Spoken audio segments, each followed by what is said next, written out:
Hello दोस्तों, कैसे हैं आप सब। कल के लिए क्षमा चाहती हूँ कि आपके सामने सेशन लेके हाजिर नहीं हो पाए। फैमिली फंक्शन था घर में, लेकिन आज फिर आपके सामने नए क्वेश्चन के साथ हाजिर हूँ आपके प्रैक्टिस के लिए। एसएससी जीडी के हिंदी के क्वेश्चन सेट जो आपकी परीक्षा में पूछे जा रहे हैं, उसी टाइप के क्वेश्चन, या कह सकते हैं वही क्वेश्चन हैं। आप देख सकते हैं 4 फरवरी शिफ्ट 2025 में पूछा गया था ये क्वेश्चन। तो चलिए शुरू करते हैं। पहला क्वेश्चन है आपकी स्क्रीन पर। भारत गुटों से अलग रहने वाले देशों में शामिल है। गुटों से अलग रहने वाले वाक्यांश क्या? गुटों से अलग रहने वाले वाक्यांश के स्थान पर उचित शब्द क्या होगा? स्वतंत्र, विकासशील, सापेक्ष या तटस्थ। तो गुटों से अलग रहना मतलब एक किनारे पर रहना। एक किनारे पर रहना मतलब भारत गुटों से अलग रहने वाले देशों में शामिल है। तो भारत तटस्थ देशों में शामिल है। इसका करेक्ट आंसर है ऑप्शन नंबर 4। अगला क्वेश्चन है आपकी स्क्रीन पर। सरल वाक्य, दुर्भाग्य से वह परीक्षा में ना बैठ सका। निम्नलिखित विकल्पों में से इस वाक्य के लिए कौन सा एक उचित संयुक्त वाक्य होगा?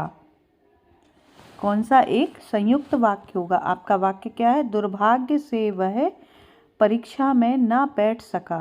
तो ऑप्शन है आपका, उसका दुर्भाग्य था और इसलिए वह परीक्षा में न बैठ सका। उसका दुर्भाग्य की परीक्षा में बैठ ना सका।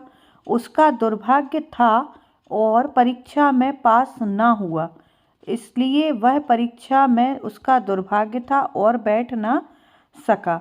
तो मित्रों, इसका सही आंसर होगा ऑप्शन नंबर ए। क्यों? उसका दुर्भाग्य था अपने आप में एक पूर्ण सेंटेंस है और इसलिए वह परीक्षा में ना बैठ सका, ये भी अपने आप में एक पूर्ण सेंटेंस है कि वह परीक्षा में नहीं बैठ सका। तो संयुक्त यहाँ पर वर्ड आया है और, हालांकि और इसमें भी है, लेकिन ये वाक्य अपने आप में प्रोनाउंसिएशन में सही नहीं है। तो इसका करेक्ट आंसर है ऑप्शन नंबर ए। अगला क्वेश्चन है आपकी स्क्रीन पर। Question number 3। निम्न में से किस वाक्य में संबंधवाचक सर्वनाम नहीं है? जिसकी लाठी उसकी भैंस, उसने कुछ खाया नहीं, वह कौन है जो जा रहा है, जो सोएगा वो पाएगा वो खोएगा, सॉरी, जो जागेगा वो पाएगा, जो सोएगा वो खोएगा। तो यहाँ पर सर्वनाम क्या है? सर्वनाम हम कहते किसको हैं? तो आप जानते हैं दोस्तों, जो संज्ञा के शब्द की परिभाषा बताते हैं उनको हम सर्वनाम कहते हैं। जैसे लाठी किसकी है? जिसकी भैंस है। वह कौन है? कौन से यहाँ पर वह और जो, कौन के बारे में बता रहा है? वह और जो जा रहा है। जो सोएगा वो खोएगा। यहाँ पर जो और सो, वह और जो, जिसकी और उसकी। लेकिन ऑप्शन नंबर 2 कैसा है? जहाँ पर कोई संबंध नहीं है यहाँ पर, इसलिए ऑप्शन नंबर 2 करेक्ट आंसर हो जाएगा। अगला क्वेश्चन है आपकी स्क्रीन पर। दिए गए वाक्यांश के लिए एक शब्द होगा। किसी शुभ कार्य को विधि विधान और श्रद्धा पूर्वक करना। अर्चना, श्राद्ध, यज्ञ और अनुष्ठान। तो किसी शुभ कार्य को विधि विधान से हम करते हैं तो वह क्या ले लेता है मित्रों? अनुष्ठान का रूप ले लेता है। ऑप्शन नंबर 4 करेक्ट होगा। अगला क्वेश्चन है आपकी स्क्रीन पर। Question number 5। हाथ का मैल होना मुहावरे का सही अर्थ इनमें से क्या होगा? अत्यंत खट्टा होना, अत्यंत बड़ा होना, अत्यंत तुच्छ होना और अत्यंत मीठा होना। तो हाथ का मैल होना, खट्टा, बड़ा, मीठा, ये तो कोई सेंस नहीं है। ऑप्शन नंबर 3 सही है। तुच्छ होना, तुच्छ माने थोड़ा लेवल से नीचे गिरा हुआ बोल सकते हैं इसको, अत्यंत तुच्छ, या ऑप्शन नंबर 3 करेक्ट आंसर है इसका। अगला क्वेश्चन है आपकी स्क्रीन पर। आप चाय वाय पी ली होगी, आपने चाय वाय पी ली होगी वाक्य में प्रयुक्त चाय वाय किस प्रकार का शब्द युग्म है? पर्यायवाची? नहीं। एकार्थी और अनेकार्थी? नहीं। विलोम शब्द है? नहीं। सार्थक और निरर्थक? यहाँ पर चाय एक सार्थक शब्द है और वाय एक निरर्थक शब्द है जिसका कोई अर्थ नहीं है, तो ऑप्शन नंबर 3 करेक्ट आंसर है। अगला क्वेश्चन आपकी स्क्रीन पर है, आसक्ति का उपयुक्त एकार्थक शब्द है घृणा, गहरी चाह, निपुण या कुशल। तो यहाँ पर घृणा नहीं है, निपुण नहीं है, कुशल नहीं है, करेक्ट आंसर है ऑप्शन नंबर 2 गहरी चाह। आसक्त होना मतलब गहरी चाह होना, किसी चीज को चाहने की इच्छा करना आसक्ति कहलाता है मित्रों। अगला क्वेश्चन है आपकी स्क्रीन पर, क्वेश्चन नंबर 8 है, यहाँ किसी को भी इस कार्यालय का पता मालूम नहीं है। उपरोक्त वाक्य में वर्तनी संबंधी अशुद्धि है, इसके शुद्ध रूप का चयन करें।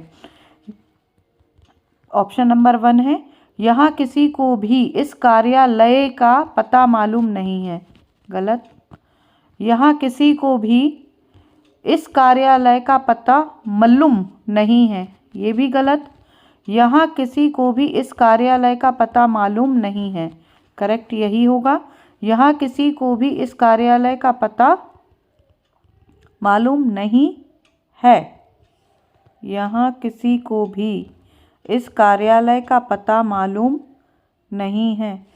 3 और 4 दोनों ही ऑप्शन सही दिख रहे हैं मित्रों, रिपीटेड है ये, तो यहाँ पर तीसरा और चौथा दोनों ही आंसर सही है। अगला क्वेश्चन है आपकी स्क्रीन पर, दिए गए शब्द का सही पर्यायवाची शब्द पहचानिए। ब्रह्मा, ब्रह्मा का सही पर्यायवाची क्या है? लोकेश, पशुपति, नीलकंठ, महेश्वर। सही आंसर है ए लोकेश। अगला क्वेश्चन आपकी स्क्रीन पर, निम्नलिखित वाक्य को ध्यानपूर्वक पढ़ें और बताएं कि चिह्नित वाक्यांश में किस प्रकार की त्रुटि है। वह बहुत ज्ञानी व्यक्ति है, उसने अनेकों ग्रंथों की रचना की है। यहाँ पर आपको त्रुटि बतानी है। त्रुटि किसने है? लिंग में है, अव्यय में है, विशेषण में है या फिर वचन में है। तो वह बहुत ज्ञानी व्यक्ति है, उसने अनेकों, यहाँ पर वचन में है, अनेकों नहीं अनेक ग्रंथों की रचना की है। करेक्ट आंसर है ऑप्शन नंबर 4। अगला क्वेश्चन है आपकी स्क्रीन पर,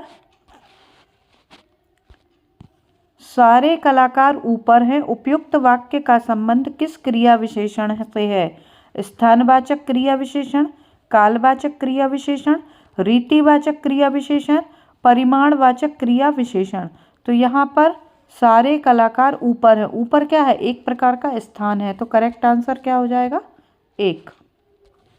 अगला क्वेश्चन आपकी स्क्रीन पर है, जल जीवन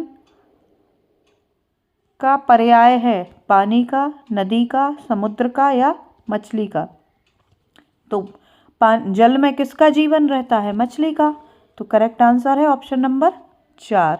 अगला क्वेश्चन है आपकी स्क्रीन पर, दिए गए वाक्य में शब्द या वाक्य खंड को बदलिए। मेरे पीछे आप आए। ऑप्शन है, मेरे पीछे आप ही आए, आप आए मेरे पीछे, मेरे बाद आप आए, मेरे आने के पीछे आप आए। तो सही वाक्य खंड को बदलना है इसमें, तो इसका सही आंसर हो जाएगा ऑप्शन नंबर 3, मेरे बाद आप आए। अगला क्वेश्चन है आपकी स्क्रीन पर, क्वेश्चन नंबर 14 है, निम्न विकल्पों में से कौन सा एक विलोम युग्म नहीं सही नहीं है? खगमृग, गमन, लाघव, गुप्त, प्रकट, गमन, आगमन। तो खग का तो मृग होता है, करेक्ट। गुप्त का प्रकट होता है, करेक्ट। गमन का आगमन होता है, लेकिन गमन का लाघव नहीं होता। ऑप्शन नंबर 2 सही नहीं है। अगला क्वेश्चन है आपकी स्क्रीन पर, रिधिमा आज अपने घर वर गई होगी। वाक्य में प्रयुक्त घर वर किस प्रकार के शब्द युग्म के अंतर्गत आएंगे? घर वर तो करेक्ट आंसर होना चाहिए यहाँ पे सार्थक। सार्थक नहीं, घर तो सार्थक है लेकिन वर सार्थक नहीं है, निरर्थक भी नहीं है, घर सार्थक है, विलोम भी नहीं है, तो क्या है? सार्थक और निरर्थक। ऑप्शन नंबर 4 इसका करेक्ट आंसर है। अगला है गद्यांश, आपकी स्क्रीन पर पढ़ेंगे मित्रों इसको अपन, फिर उसके बाद क्वेश्चन देखेंगे। गद्यांश है, महात्मा ज्योतिबा फुले के मौलिक विचार गुलामगिरी, शेख कर, याचा आसूड़, इसको क्या बोलते हैं? किसानों का प्रतिरोध, सार्वजनिक सत्य धर्म आदि पुस्तकों में संग्रहित है। शेखर, सार्वजनिक धर्म, उनके विचार पर महात्मा ज्योतिबा फुले, उनके विचार अपने समय से बहुत आगे थे। आदर्श परिवार के बारे में उनकी अवधारणा है, जिस परिवार में पिता बौद्ध, माता ईसाई, बेटी मुसलमान और बेटा सत्य धर्मी हो, वह परिवार एक आदर्श परिवार है। पिता बौद्ध, माता ईसाई, बेटी मुसलमान और बेटा सत्य धर्मी हो। 1888 में जब ज्योतिबा फुले को महात्मा की उपाधि से सम्मानित किया गया तो उन्होंने कहा, मुझे महात्मा कहकर मेरे संघर्ष को पूर्ण विराम मत दीजिए। जब व्यक्ति मठाधीश बन जाता है तब वह संघर्ष नहीं कर सकता, इसलिए आप सब साधारण जन ही रहने दें, मुझे अपने बीच से अलग ना करें। महात्मा ज्योतिबा फुले की सबसे बड़ी विशेषता यह थी कि वे कहते थे अपने आचरण और व्यवहार में उसे अपने आचरण और व्यवहार में उतारते थे। तो क्वेश्चन पे आते हैं मित्रों। पहला क्वेश्चन है आपकी स्क्रीन पर, महात्मा फुले के अनुसार जिस परिवार के पिता बौद्ध, माता ईसाई, बेटी मुसलमान और बेटा सधर्मी हो, उस परिवार को किस परिवार की संज्ञा दी गई है? तो उस परिवार की संज्ञा दी गई है आपको परिपूर्ण परिवार, शिक्षित परिवार, स्वतंत्र परिवार या फिर आदर्श परिवार। तो करेक्ट ऑप्शन है ऑप्शन नंबर 4, आदर्श परिवार की संज्ञा दी गई है। अगला क्वेश्चन है आपकी स्क्रीन पर, महात्मा शब्द में किस संधि का प्रयोग हुआ है? महाधन आत्मा, यहाँ पर आपको संधि विच्छेद करना है, तो संधि विच्छेद होगा महाधन आत्मा। यहाँ पर बड़ा आ और प्लस बड़ा आ मिलकर क्या बने हैं? बड़ा आ ही बने हैं। Sorry, option number 1 correct answer है। अगला क्वेश्चन है आपकी स्क्रीन पर, महात्मा फुले को महात्मा की उपाधि से कब सम्मानित किया गया था? तो 1888 में। अगला क्वेश्चन आपकी स्क्रीन पर है, ज्योतिबा फुले की सबसे बड़ी विशेषता क्या थी?